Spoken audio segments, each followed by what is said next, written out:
Vamos rápidamente con el protocolo farmacológico después de la hemisferectomía por el doctor Víctor Soto, neuropediatra del Hospital Niño Jesús, actual coordinador del Grupo de Epilepsia de la Sociedad Española de Neuropediatría, doctorado cum laude por la Universidad Autónoma de Madrid, habiendo presentado su tesis sobre genética y epilepsia, especialista en trastorno del sueño.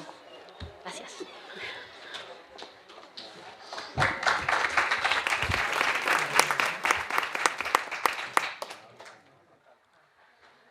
Bueno, muchas gracias a Fundemi por invitarme.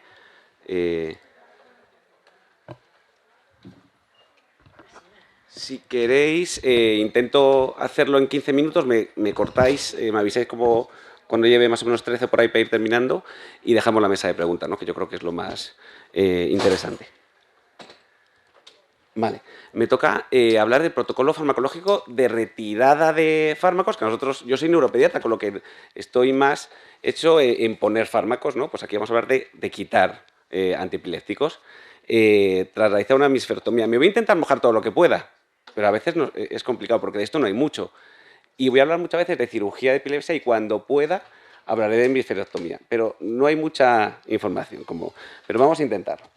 Megan, en 2019, va a una boda y cuelga en redes sociales qué les parece a sus amigos este vestido tan bonito que iba que ella decía que, bueno, pues que era dorado y blanco.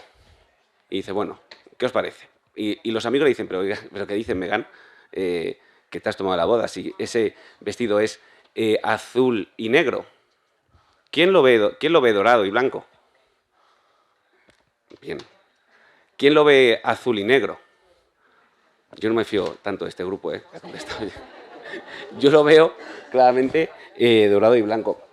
Y es que depende claramente de qué perspectiva tengas y todos podemos tener razón. O sea, que cambia mucho la perspectiva dependiendo de cómo se mire. Y eso es muy importante y se ve mucho en las consultas post cirugía de epilepsia.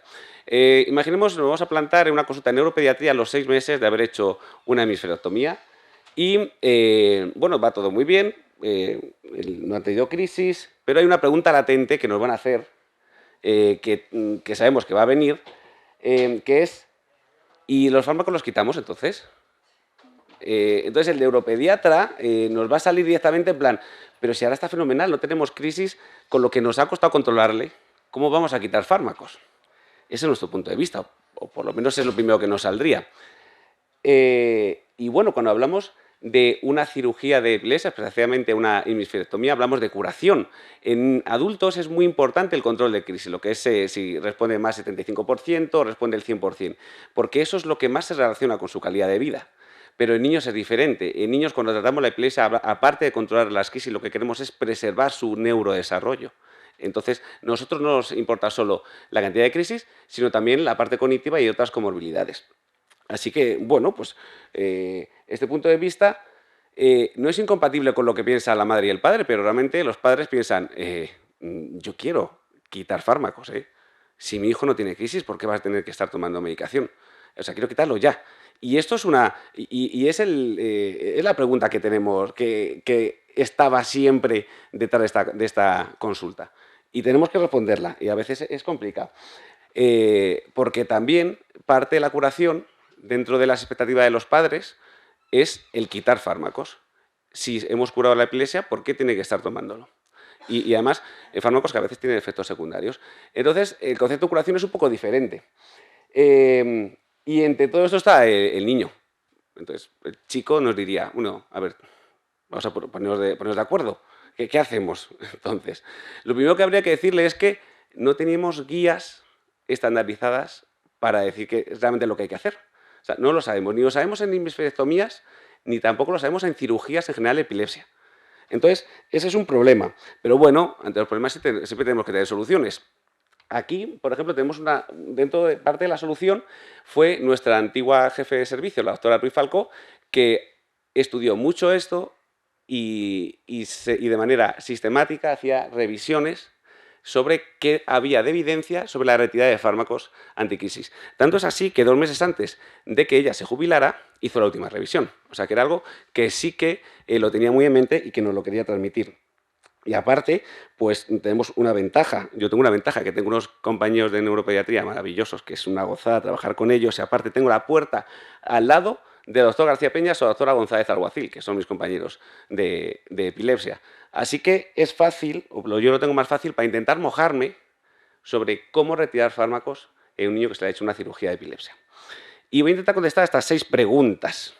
¿Se debe intentar retirar medicación después de una cirugía que ha sido aparentemente exitosa? Bueno, los fármacos anticrisis, no todos los fármacos son iguales. Es decir, no todos tienen por qué tener efectos secundarios cognitivos. Es verdad, que parece que a mí, mi hijo le sienta todo mal. Bueno, realmente puede ser que todo lo que haya probado le siente mal, pero cada fármaco es diferente, con mecanismos de acción completamente distintos. Así que tenemos que considerar que el que un fármaco le haya dado efectos secundarios cognitivos no quiere decir que el resto le vaya a pasar lo mismo. Y es verdad que quitar fármacos anticrisis pues realmente mejoras a nivel cognitivo. Tanto hay varios estudios a nivel hay un estudio reciente de niños holandeses en el que a los 2 años aquellos que se les ha quitado la medicación y aquellos que no, cuando se comparan, están mejor a nivel de velocidad de procesamiento. Incluso hay un estudio en 310 niños en los que decimos, vamos a ver, ¿qué pasa si no quitamos fármacos? Pues que el cociente intelectual casi se mantiene. ¿Qué pasa con lo que si disminuimos fármacos? Pues que el cociente intelectual mejora, más o menos 4 puntos. ¿Y qué pasa si le retiramos del todo los fármacos? Pues ese grupo de pacientes mejoraba más, 5,6 puntos de cociente intelectual. Así que, si se puede, es mejor quitar fármacos anticrisis, siempre que se pueda. O sea, esta era la fácil, y esta es la que tenemos que tener todos claro. Especialmente fármacos que sean los más antiguos, tipo fenobarbital, benzodiazepinas, que esos tienen efectos secundarios cognitivos y de neurodesarrollo, porque nosotros somos pediatras y neuropediatras, es decir, pero que nuestro objetivo es el neurodesarrollo, no solo quitar las crisis. Y parte del neurodesarrollo significa que los fármacos antiepilépticos no tengan efectos secundarios y no le afecte a su aprendizaje. ¿Y cuándo la retiramos? Vale, esta es un poco más complicada, porque hasta 2004 hay un montón de artículos, pero cada uno hacía pues lo que quería. Había algunos autores que proponían mantener los 3 años, otros al mes, otros inmediatamente tras la cirugía. Y llega Smith en 2004 y hace un estudio y ve un estudio propio y coge 6 artículos previos y ve que aquellos pacientes en los que se les quitaba la medicación inmediatamente tras la cirugía, la probabilidad de que tuvieran crisis era muy alta, más o menos el 40%. En cambio, en aquellos en los que no se quitaba la medicación, nada más terminar la cirugía, pues el porcentaje de recurrencia era menor, entre 7 y el 17%. ¿Qué quiere decir esto? Bueno, pues que no quitemos la medicación nada más hacer la cirugía, a las 2 semanas de haberla hecho. Siempre esas 2 semanas son el periodo en el que sí que puede ser, que puedes tener alguna crisis y no tiene que ver tanto con el pronóstico final de la cirugía. Vale, inmediatamente tras la cirugía no lo quitamos. Pero ¿cuánto mantenemos esto? Este grupo, en 2012, Boshuisen, consigue reclutar a 766 niños. Para eso necesita 8 años y coordinar 15 países y 32 hospitales para poder reclutar tantos niños. Pero las conclusiones son buenas, porque dicen, bueno, la mayoría de los médicos quita medicación a partir del año. Y la suelen quitar es cuando empiezan a reducir. Y en general tardan 2 años y medio en quitarla del todo. Vale. ¿Qué pasa con aquellos niños en los que se los haya quitado en el primer año? Bueno, pues si se quita en el primer año, la probabilidad de que tengas crisis es mayor, pero el que tengas crisis ahí, o sea, no te condiciona el pronóstico final. Lo que quiere decir es que si va a tener crisis de nuevo, da igual que lo tenga a los 3 meses que a 2 años o independientemente de cuándo quiten la medicación. Esas son sus conclusiones. Y eso les anima a decir, hagamos un estudio ya para cerrar el círculo en el que lo vamos a hacer bien. Vamos a hacerlo prospectivo, es decir, vamos a coger 2 grupos de pacientes, a unos les vamos a quitar la medicación a los 4 meses y otros a los 2 años de la cirugía. Y la ILAE pone muchísimo dinero en este estudio, que tenía buenísima pinta, pero no se puede hacer, porque nadie acepta que sus hijos se retiren la medicación a los 2 años. Nadie quiere estar en el grupo de retirada de fármacos tardío. Así que este estudio pues, no se puede hacer. Entonces, bueno, pues ¿cuándo quitamos la medicación? Pues nos sale decir que entre los 6 meses y los 2 años. Y en niños generalmente a los 12 meses es cuando te lo tienes que empezar a plantear. Por lo menos nosotros es lo que estamos haciendo y lo que hacen, lo que recomiendan la mayoría de autores, tanto en hemisferectomía como en otro tipo de cirugías de epilepsia. Pero no hay un tiempo específico para decir, a partir de los 3 meses, a partir de los 2 años. En general nosotros hemos cogido 1 año por la probabilidad de recurrencia, pero es una pregunta sin contestar. ¿Y justo en el posoperatorio que acabamos de operarle hay que modificar los fármacos? No, mejor que no.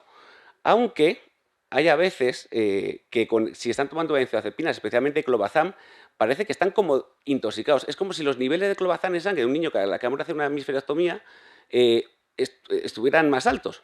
Este es un estudio hindú de 57 pacientes con hemisferectomía que dicen que clobazam, si está con Noyafren, con clobazam, a lo mejor tienes que bajarlo, si el niño está con efectos secundarios de sedación.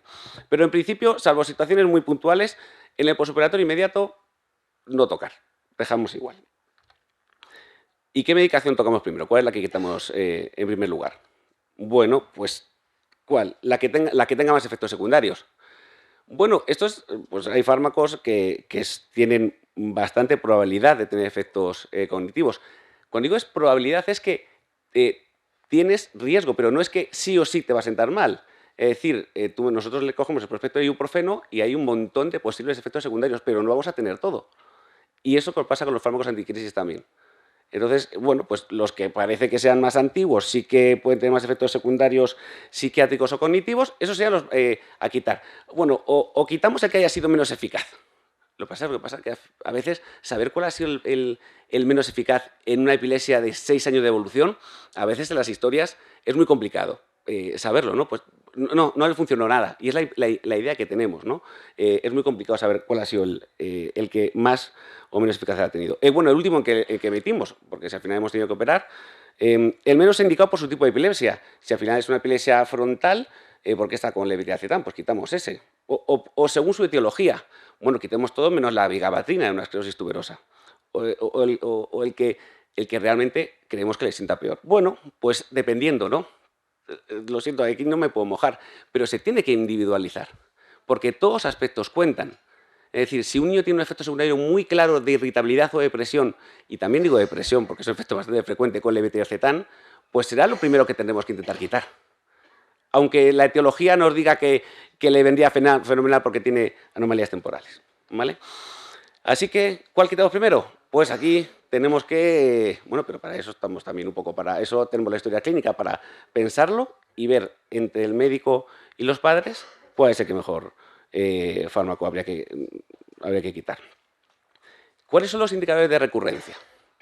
Es decir, bueno, pues, ¿qué es lo que nos va a decir que si quitamos un fármaco ahora va a tener probabilidad de recurrir? Bueno, pues el factor más importante que se repite constantemente, y además hay estudios, en los últimos 5 años sí que es como el tema de moda, que hay como 10 o 15 estudios al año sobre esto, es que no hayas quitado la lesión completamente y en el caso de la hemisferectomía, lo que ha hecho el doctor Buzque, que no hayas desconectado bien.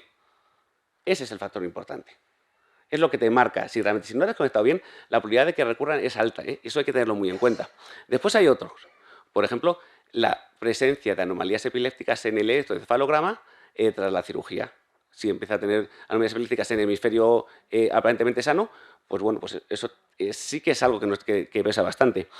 O incluso anatomía patológica. Parece que las displasias tipo 1 tienen peor pronóstico a nivel de recurrencia que otros síndromes hemisféricos. O que lleven mucho tiempo con crisis, por la probabilidad de haber creado unos networks diferentes. Esto sí que también tiene peso, pero que sepamos que lo más importante es que o la lesión no se haya quitado del todo o que no se haya desconectado en el caso de una hemisferectomía. Y algunas cosas que hemos aprendido. Porque en esta niña, Ainhoa, una pequeñaja, que se le hace una hemisferectomía por una displasia hemisférica a los 11 meses, bueno, pues tras la hemisferectomía del doctor Buzque se queda sin crisis. Pero fíjense cómo hemos llegado. Hemos llegado con 6 fármacos anticrisis y con dieta cetogénica. Sobre el papel, si no conociéramos a esta niña y viéramos su historia, diríamos, vamos a ver, ¿cuál es el que no quitaría así en teoría? No quitaría nunca la dieta cetogénica. La dieta cetogénica, sobre el papel, es lo que mejor efecto tiene a nivel cognitivo y es muy eficaz para este tipo de crisis. Bueno, pues le quitamos la dieta cetogénica, porque una de las cosas que hemos aprendido es que los padres casi siempre tienen razón. La dieta cetogénica era lo que más efectos secundarios a nivel de somnolencia, vómitos y escasa ganancia ponderal que estaba haciendo. Y es lo que más le limitaba en ese momento la vida de esta niña. Entonces, a los 2 meses hicimos una retirada de dieta cetogénica. Y le fue muy bien. Y no recurrió a las crisis. Y esos efectos secundarios desaparecieron. Así que aquí hicimos bien. En no llevar una guía, sino que la individualización del paciente pues merece la pena, ¿no? Especialmente, y cuando decimos eso del manejo global, quiere decir que tenemos que tener en cuenta también la opinión de los padres, ¿no? Bueno, como siempre, pero en esto no es que se nos llene la boca de decirlo, es que es real y es fundamental para el manejo. Dos cosas más que hemos aprendido. Que un fármaco no haya funcionado previamente no quiere decir que tras una situación de cirugía no vaya a funcionar. El escenario es diferente, las conexiones son diferentes y la edad también. Es decir, ¿esto ya lo probó y no le funcionó? Bueno, vamos a ver qué tipo de crisis tiene ahora, porque a lo mejor sí que puede funcionar. Así que si alguna vez se lo proponen un fármaco que no ha funcionado, pero que creen que sí, pero su neuropediatra cree que sí, pues no lo desechen, porque sí que muchas veces vuelve a funcionar. Y también la importancia de la genética. Ahora mismo la genética es muy importante, como ha dicho la doctora Pérez, pero no contraindica en general ninguna cirugía. ¿De acuerdo? Es decir, que yo tenga un gen DEPDC5 asociado a una displasia, pero bueno, si yo quito la displasia, no está contraindicado para hacer una cirugía. Pero a veces es verdad que determinados genes nos tienen que hacer pensar en plan, bueno, pues tenemos que seguir controlando de cerca la epilepsia, porque hay genes que dan dos cosas, dan epilepsia por sí mismo y dan displasia, y esa displasia da epilepsia. O sea que nosotros podemos quitar la displasia, pero a veces el gen te puede dar otro tipo de crisis. O sea que bueno, es importante a nivel de pronóstico, pero es muy importante saber que no nos contraindica. O sea que nos da información súper importante, o sea, ser el primero en defender, en descubrir la etiología de epilepsia, pero no contraindica una cirugía. Así que, ¿qué le diría a este chico, no? Bueno, pues a ver, que no se preocupe, que el neuropediatra está con el padre, que queremos quitar los fármacos, no queremos mantenerlos. ¿Cuándo los quitamos? Pues lo que más nos podemos mojar es que, en principio, y si no tiene efectos secundarios importantes y no está hiperpolimedicado, el hiperpolimedicado es una cosa que nos hemos inventado, que es más de 4 fármacos, ¿no? Más de 4 fármacos, tenemos que quitar uno antes del año. ¿Tiene mucho efecto secundario algo? Por ejemplo, está muy mareado porque hemos tenido que asociar 2 canales de sodio. Vale, pues no esperamos al año, quitamos antes, a los 3 meses por lo menos. O sea, alguna situación crítica como era esta chica que hemos dicho con la dieta cetogénica. Pero tenemos que individualizar. Así que a partir del año y el tipo de fármaco, pues no me puedo mojar. Lo que sí que sé es que depende de muchos factores que tenemos en la cabeza y que los padres ahí sí que tienen que hacer un esfuerzo de saber cuál cree que fue el más eficaz y cuál es el que le dio efectos secundarios. Eso es muy importante, nos da mucha información. No nos quedemos con el global de todo no funciona, todo da efectos secundarios. A lo mejor es verdad, pero intentemos desmenuzar, que eso sí que al final es la clave para conseguir que funcione nuestra retirada. Y, por supuesto, pues trabajar en equipo. Pues nosotros nos reunimos pues, una vez a la semana con neurocirugía, con vídeo, con la doctora García, con Fernández, con la doctora Gutiérrez Delicado, con neuropsicología, porque esto es bastante complicado y es cierto que necesitamos trabajar en equipo como en muchas situaciones, pero aquí también. Pues muchísimas gracias.